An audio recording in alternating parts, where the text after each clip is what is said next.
Hi, everybody. Dan Illman, Ashley Mailloux taking a look at race number 10 at Kentucky Downs on Sunday. Let's throw up the field for the gun runner. $1.5 million. It's not a great stakes race, but it's Kentucky Downs. So we have big fields, big purses, overflow field here. 12 in the body of the race, 13 the AE. The number 12, Neat, 7-2, seeks his third consecutive win. He won graded stakes races in his last two in New York.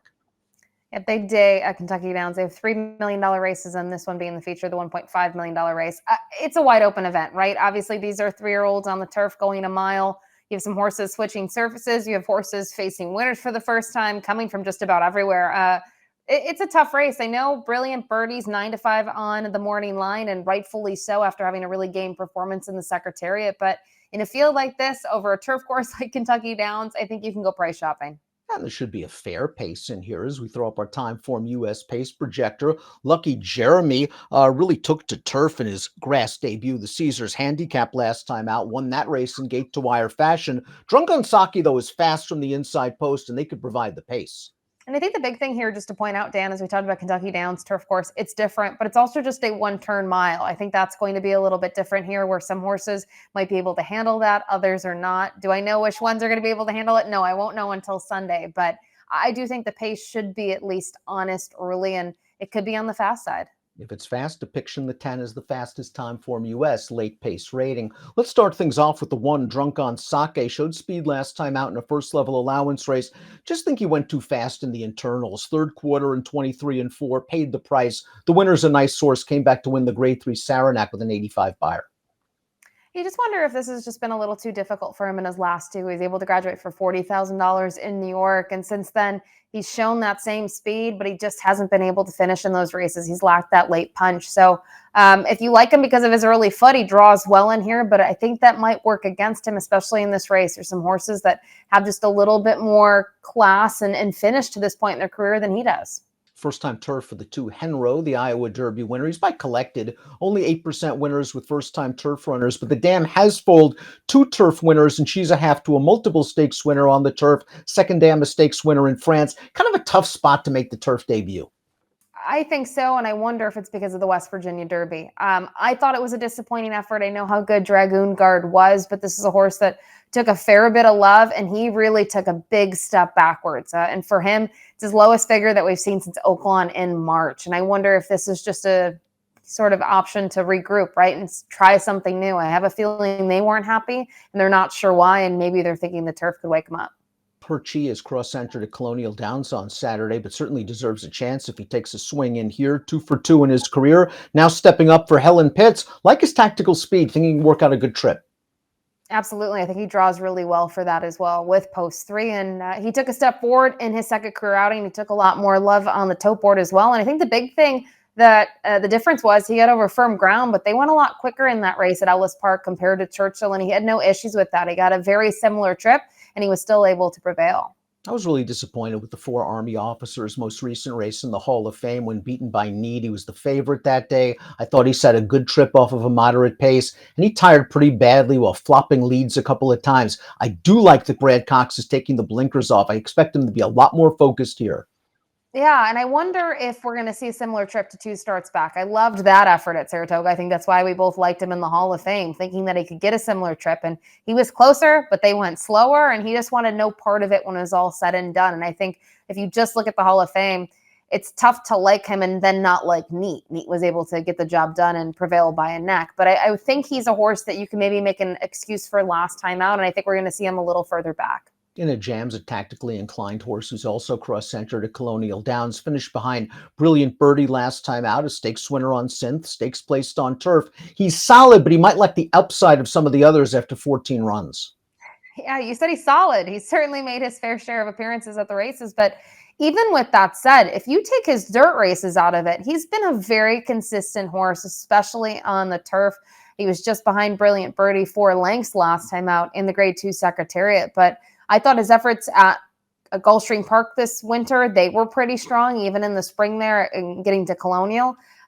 He's 8-1 on the morning line. I could see him going off at a little bit better of a price, but I think there are things to like him. I think he's a huge player in the exotics because he typically has the same trip every time, and he's typically getting a piece.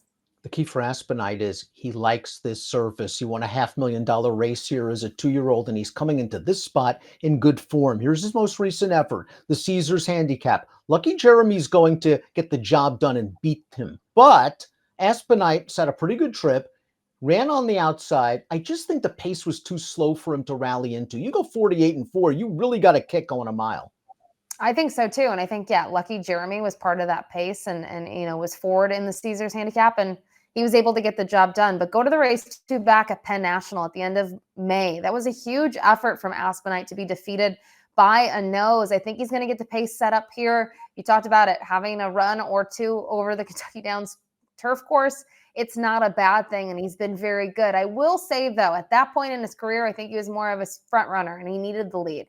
I don't think he needs that now. I think that plays well for him here, that maybe he can get very similar trips to what we've seen in those last 2. Since the blinkers have come back off, he's been stalking the pace and just making the late run.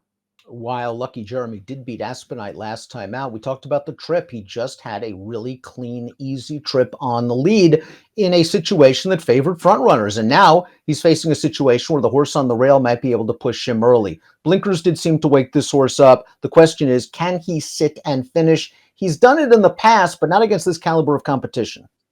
No, and it's been a different surface. So it's tough to say. Obviously, there are things to like about his turf effort and his lone turf effort. And I thought he was professional throughout, but I do think the pace is going to be a little bit quicker here, even though, it's a different sort of ball game at Kentucky Downs. And I could, see him getting a piece in here. I could also see him not being there when it's all said and done. I really think it's going to depend on who else decides to maybe pressure early. And he's just going to have to show that he can go quicker. They almost went 49 to the half in there. I don't know if we'll see that in this race. Brilliant Birdie had a 3-race win streak snapped last time out when the beaten favorite at Colonial, but that's a pretty good horse that beat him. Dracari's one of the better 3-year-old turf horses in the country. And I think Brilliant Birdie might have been compromised by a lack of pace, trying to rally from out of it in a race where they go 48 to the half. Didn't like that he failed to change leads in the stretch, but something tells me he's gonna run well here. I just think the 9-5 is a little too short.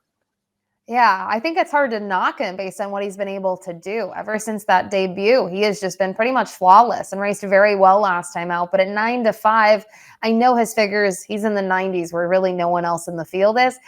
It's not enough of a selling point. 9-5 would be really short. And maybe we'll see him come up in price, Dan, just knowing that this is a big field and that the money will change things around. But I can't knock him. I do love him in this spot, but not at the price. Call Protection, the number 9. First off, the Michael Maker claim. He's such an astute judge of talent. We've seen him claim horses, step them into stakes races. They make hay. Here's his turf debut. Chad Brown dropped him in for $75,000. Call Protection got a very good trip. Talk about slow fractions. 25.50. He's right up close to the pace. He's too good for these overmatched horses. Now he gets a class quiz. Yeah, the way he wins here is really nice. And knowing that he is by Good Samaritan, who had success on both surfaces. I guess my question is why didn't Chad protect him and try him on the turf for the first time? Why were they so aggressive and said, let's put him in for 75? I don't love that, but you've also talked about Mike Maker, not afraid to drop $75,000 on a horse, whether they're a 3-year-old or they're a 7-year-old. This is what he does. He's very good at claiming horses and then putting them into stakes and having success. It's just the question of where do you see Call Protection here? There's no way they're going 50 to the half, I don't think, at least here. And I don't think he'll be, by himself if he's forwardly placed. But with that all said and done, I thought his stretch run was really impressive. He just was able to really take off there and still had something left, even though they were crawling early. If the pace is hot, keep an eye on the 10 Depiction, who rallied from way out of it to score a first-level allowance at a mile at Churchill Downs. Last time out, no match for his stablemate Brilliant Birdie. He is just hoping that they go hot and heavy early. They come back to him because he does have a nice kick. And it's weird. His just mile races have been, for some reason, better than his mile and a 16th. You don't think it's that big of a difference, but it has been a big difference for him.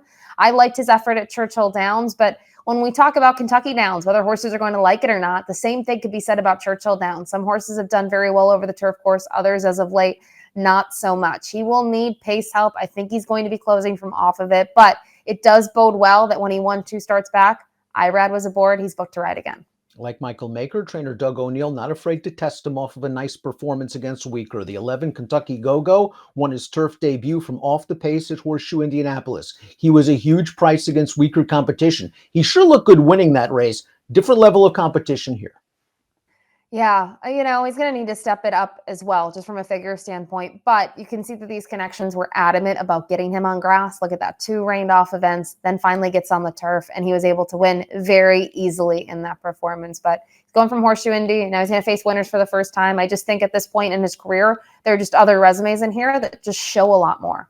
Considering what Neat's accomplished this year, 7-2 is fair. He's won 3 graded stakes races, including this race, his most recent appearance up at Saratoga in the National Museum of Racing and Hall of Fame. And Neat is another horse that had to overcome a moderate pace. It's not like they were flying here. He gets to the outside, he pulls off a nice strong stretch kick, and he gets up late over a useful horse named Laginos. I think Neat's the kind of horse that can get us set up because he can adapt to any sort of race flow.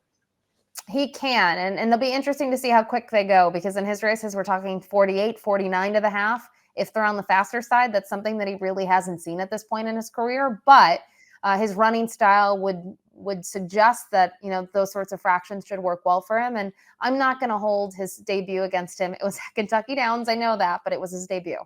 And the also eligible, the 13, Carl with the Gnarl, is going to just have to improve from a speed figure standpoint, beating an allowance last time out. Top pick time, Gun Runner, Sunday, 1.5 million on the line. I like where you're going with Aspenite. This horse has really gotten good in middle distances, and I think was compromised by a lack of pace last time.